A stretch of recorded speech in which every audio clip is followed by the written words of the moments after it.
Okay, entrance to venue. Electrical.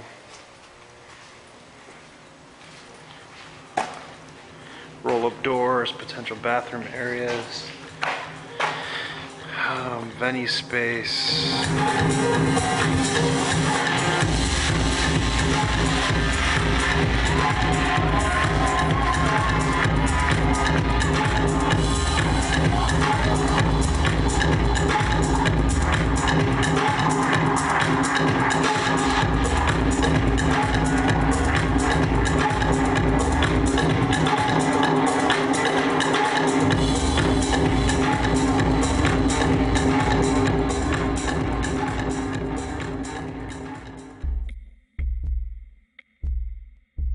I started off playing guitars and being more in bands, rock bands, playing everything from, industrial music and playing in local punk bands and doing kind of just like the local LA band scene, basically.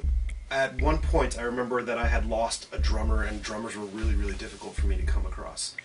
And I wanted to record a demo. I had written a bunch of music and I wanted to record a demo, but I had no clue how to do that demo. And I remember one day just randomly reading an article of a band that I highly admired at the time, and reading that that person had recorded and produced an entire album by himself, that he had walked in, and that concept was completely foreign to me. Like, I had no clue how you could possibly do that. So I scrounged up enough, lunch money, and bought a 4-track tape recorder from a pawn shop and started playing with that. And I remember I had like a few drum kit pieces in the studio and I was playing with it. So that was kind of like my first introduction into using like, multi-track recordings and stuff like that. After I started playing in bands a little bit more, I was kind of really into more aggressive music, and I had a lot of friends that were listening to house music and kind of getting into the early 90s rave thing in LA, but it was kind of foreign to me since I was kind of like strictly in this band thing. And a buddy of mine handed me a mixtape, which was like an old Hard Acid mixtape put out by this company called Pure Acid Mixtapes here in LA, and it was a DJ Tron mixtape. And I listened to that. I remember exactly, like right away on the fly, being extremely attracted to just the aggressiveness of it, and like all the weird abstract electronic sounds to me at the time that was completely foreign, that I had never heard anything like that. Completely blew my mind. I mean, I've never heard anything like that before, and it was extremely inspiring for me. And over time I refined my taste a little bit and got really into like some of the early Plastic Man stuff. I remember when I first picked up Sheet 1 and completely blown away by that. And that was actually kind of my gateway into learning more about early Detroit techno. And from there it was more like Jeff Mills, and then getting into, Kenny Larkin, Kevin Saunderson, and all those, early Detroit legends.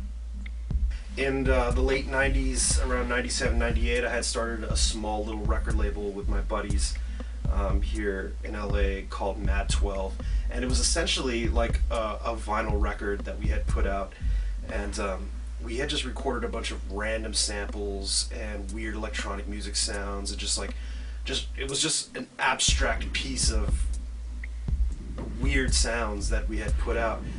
And then shortly after that, I kind of wanted to really focus purely on starting my own techno label, and that kind of came to me wanting to just change my moniker, come up with something different, and came up with the Drumcell name. And I think that was about 2000, and since 2000 on, I've just been using that moniker Drumcell purely for my techno stuff.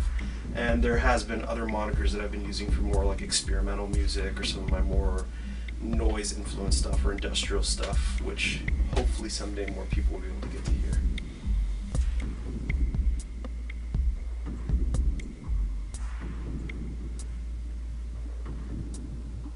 I come from more of a pure hardware background. It was a lot of just the typical techno analog, gear that most people use, whether it being a 909, a 303, 808s, MC202, SH101, all this kind of hardware gear, and using a lot of samplers and groove boxes and stuff like that to produce music. I reached a point in my life where I was trying to work on computers and produce music on computers, and then also trying to work my hardware into it, and there was just a massive amount of issues and conflicts that had come when trying to join those two worlds together, whether it being like making sure something is syncing on time with the host application, or make sure the DAW is setting clock to the right things. It was just, there was more technical problems that were running in my way than actually getting creative stuff out of my mind. You know what I mean? So I had just said, you know what, forget it, that's it. If I'm going to work on a computer, that's all I'm going to use. And I went purely software for years. And little by little, my studio just started to diminish because I just found myself getting rid of hardware that I didn't really need. But over time of doing that and doing a lot of records, I started running into a lot of problems where I just felt really uninspired by just sitting in front of a computer with a mouse just clicking on buttons. I wasn't coming up with cool ideas, and there was a nostalgic sense of me where I remember the days when I used to sit down and didn't really care about sonic fidelity or any of these like really technical things, and it was just about like plugging in some weird synth into a guitar pedal and recording that distortion and running it through some feedback loops and like sampling that and running it back, and no matter how shitty it sounded, I had a great time doing it. And at that point I really started to evolve more going back to using hardware again, because simply I've always kind of like really believed in the idea that if you're not having fun what you're doing, why are you doing it? Recently I'm using this Bassline Acid Lab synthesizer, which is basically just a 303 emulator, and I'm not even really using the 303 stuff inside of it. I'm basically just using the sequencer that's built into it. So it's like a 303 style sequencer, and I'm using what has control voltage out, gate outputs, and the accent out, going straight into the modular synthesizer. Mainly the bass line's probably receiving clock from Ableton, just getting clock into it so it's running in sync and in time, and collection of different oscillators that I can use, whether it being the Z3000 from Tip Top Audio or the complex VCO from the Model 15 from Plan B. Recently just picked up the Hertz Donuts and Piston Honda from Harvestman. One of the really cool things about this in particular is the Z8000 Matrix Sequencer Programmer, which is basically a 16-step sequencer where I can actually control pitch or velocity with these individual knobs, and the sequencer runs in a whole vast amount of different directions, basically go right to left, or even up and down, so that I can send multiple different sequences to something, be able to maybe the voltage control filter from Harvestman, have the sequencer control the cutoff resonance or something like that. And then I find myself having to separate my sessions into two different types of sessions. One of them just being completely somewhat of sort of a sound design session, and then the second session being more of like a programming or kind of producing session. And after I've spent an entire day of just sitting on my knees plugging things into guitar pedals and making weird sounds, then I can actually stop and go to sleep and wake up the next day, come into the studio, and have this entire palette of weird sounds and weird music, so that when I open up my sequencer and I'm actually ready to produce a track, I've already got these kind of like folders and individual sound libraries of all these weird sounds that I've created, so I can kind of build tracks and work from there. I've kind of let go of this like control aspect of my mind, just like trying to control everything that I'm doing. When I do stuff that I'm not particularly planning, I personally feel that's some of my most creative stuff, and it's kind of like the raw shit, and it's also the most truthful thing that I feel comes out of me. There's all these rules when it comes to making music. It seems like, you can't do too much of this, or you can't do too much of that, and you can't do, and there shouldn't be rules. just do whatever the hell you want, and if it sounds cool, fine, and if it doesn't, then do something different.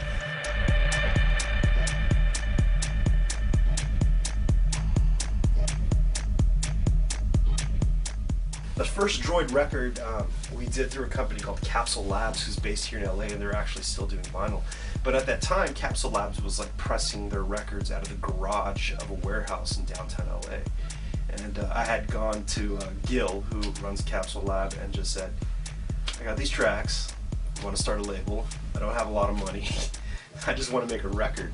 And I remember literally being there with him in his garage while he was cutting the lacquers, sending it off to the metalworks, bringing it back, mixing vinyl pellets, melting them, dropping them onto the platters, watching them being made, come down the thing and actually trim the edges of the record, and putting them in our sleeves ourselves and actually boxing them. It was like such a grassroots thing, and it felt amazing to do that, to have like such a hands-on experience with the production of your own music and your own vinyl. And I remember when we made the first Droid record, the first thing we did is we took a trip to Detroit for the Detroit Electronic Music Festival. And the intentions were just to give out as many free records as we possibly could. And to my surprise, I really had no expectations whatsoever. I kind of just expected people to just throw the records away. We got a massive reaction from people that actually enjoyed the record. We got tons of emails, and I remember that year that we were handing out that record at the festival. It was like, because the festival's, you know, multiple day festival. It was like the next day I went to the festival and it was like being played on multiple stages. Like people were actually playing the record on the spot. And that energy that I had received, where people were actually accepting what we were doing and liking what we were doing, was just enough fuel and gave me the energy to continue. Just like, don't stop, don't stop. And we haven't. Just continue to be pushing out those vinyl records. We still press vinyl today. We're still vinyl enthusiasts. Although the largest majority of us are like more digital DJs, there's a passion and a sense of respect and an attachment to the roots of where we all came from. And I believe that soul that comes from, you know, vinyl records itself.